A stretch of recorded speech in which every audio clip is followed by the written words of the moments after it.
Kalau ada Alkitab atau sudah hafal, kita akan melihat di dalam Rut seperti apa yang menjadi sharing saya saat pagi tadi ya. Pagi tadi saya memang teringat akan peristiwa ini dan aplikasi kepada kehidupan kita di masa seperti ini. Nah, Rut ini memang salah satu yang menginspirasi saya.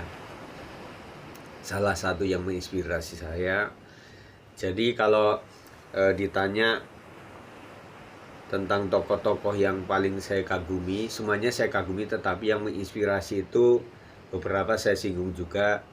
Selain Rut ini, Janda Sarfat, kemudian Elia di Sungai Kerit, terus kemudian tentang Yusuf, ya, kemudian anak-anak kecil.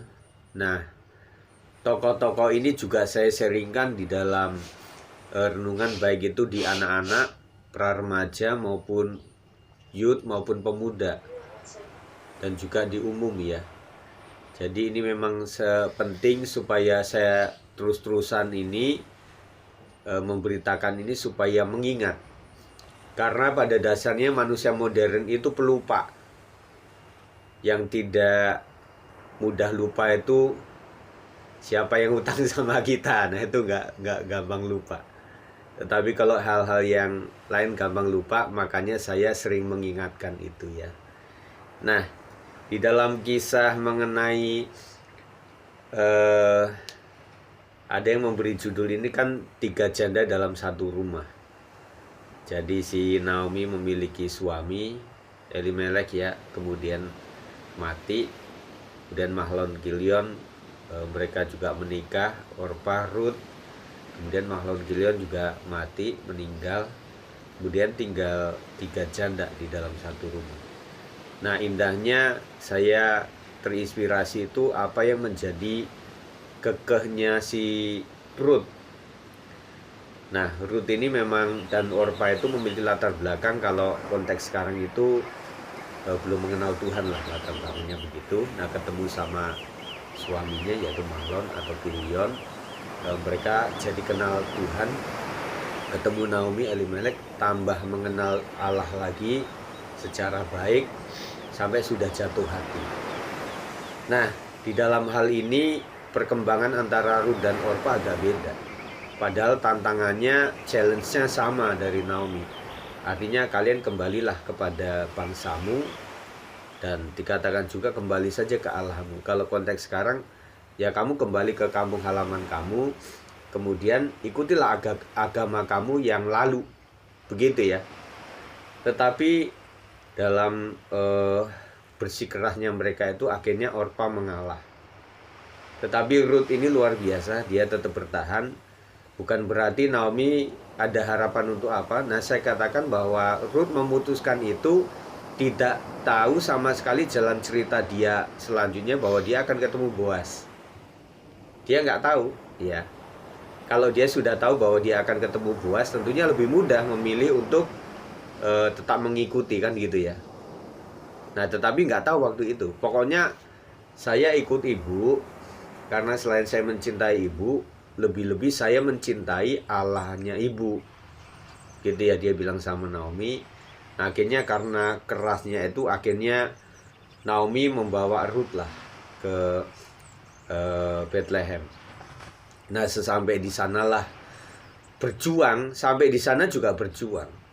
Jadi sampai memunguti jelai yang wanita waktu itu bikin drama kan. Jadi memungut jelai seperti itu. Nah, sampai kepada akhirnya dia ketemu sama Boas. Ya. Ketemu sama Boas. Nah, itu berkat khusus. Nah, ini sudah hampir running time, tetapi ada menitannya di sini nanti ya. Kita akan lihat, nanti putus kita nyambung lagi. Baik, saya akan teruskan. Nah, ini situasi kita. Nah, kalau saya mau tanya per rumah tangga ini ya, berumah tangga ini ada yang berbeda nggak dari situasi yang lalu?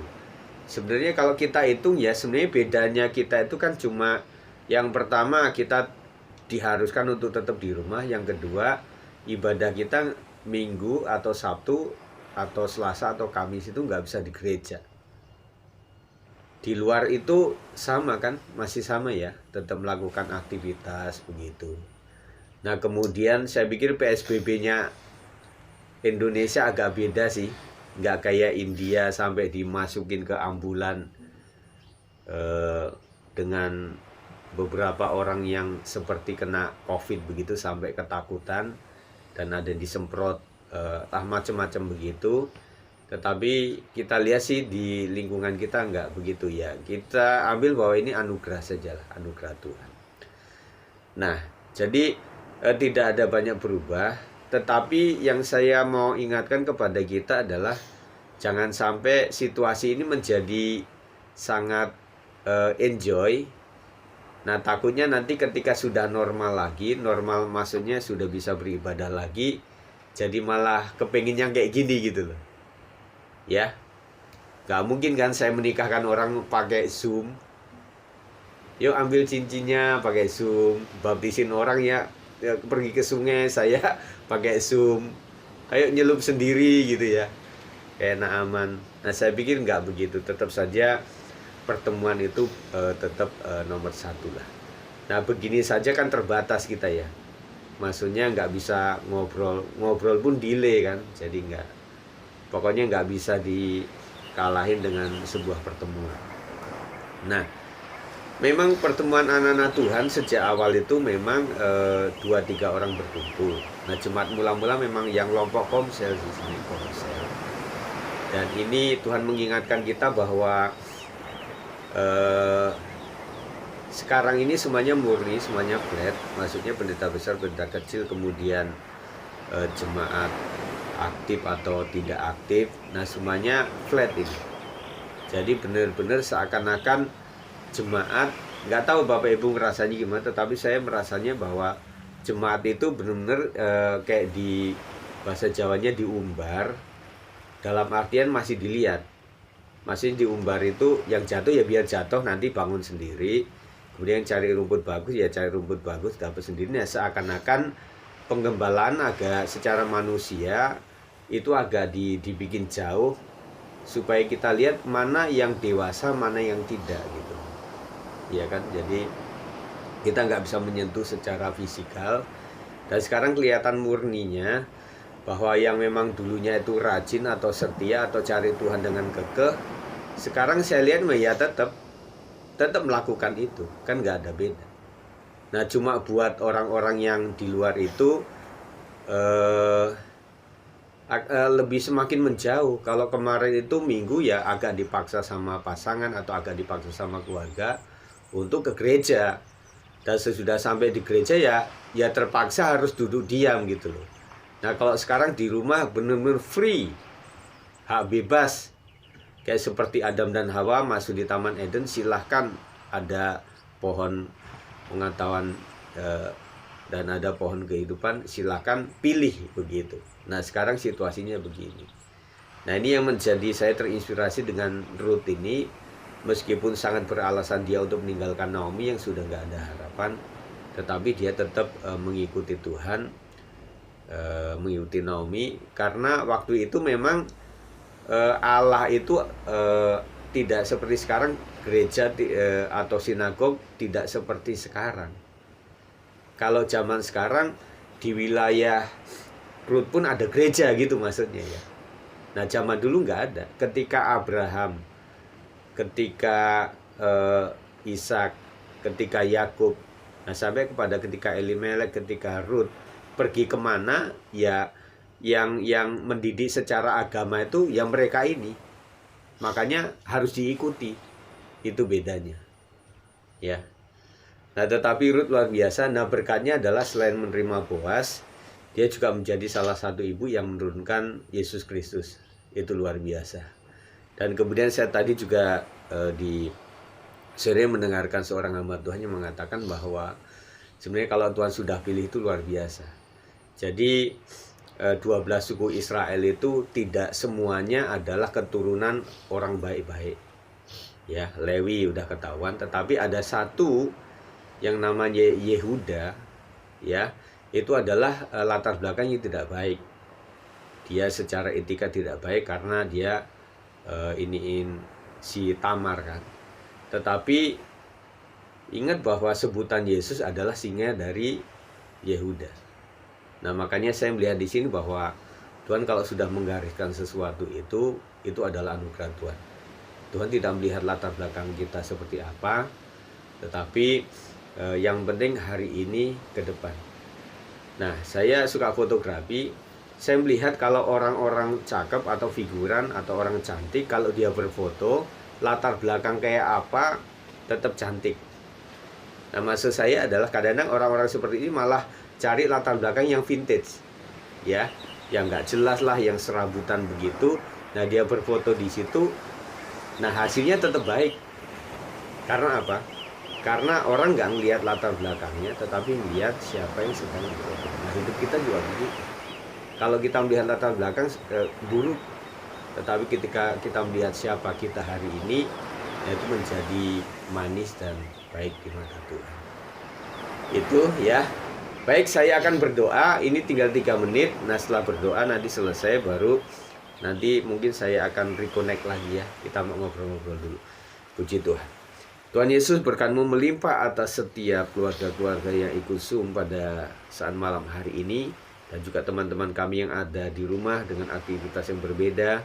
Kiranya berkat Tuhan tetap menaungi mereka. Jadikan mereka memiliki hati seperti Ruth, yang mereka ketika sudah kecantol sama hati Tuhan, tidak ada yang bisa memisahkan mereka. Kami melihat di zaman itu Ruth harus bersama Naomi, karena Naomi lah yang mengajarkan agama dan juga ibadah-ibadah yang tepat, yang baik. Tetapi masa sekarang ini kami dituntut untuk dewasa, tetap bagaimana mencintai Tuhan. Begitu banyak pengajaran yang sudah masuk, dan kami harus tetap melakukannya sesuai dengan keimanan kami secara mandiri. Kiranya berkat Tuhan melimpah atas semua keluarga GBS 56 malam hari ini seluruhnya sampai Tuhan datang yang kedua kalinya. Yang percaya katakan amin. Puji Tuhan. Ini tinggal 2 menit, nanti kita akan sambung lagi. Nah gini, saya mau dengar Bu Herma nih ya. Bu Herma, nah saya ya bisa bersaksi Bu, bagaimana belakangan?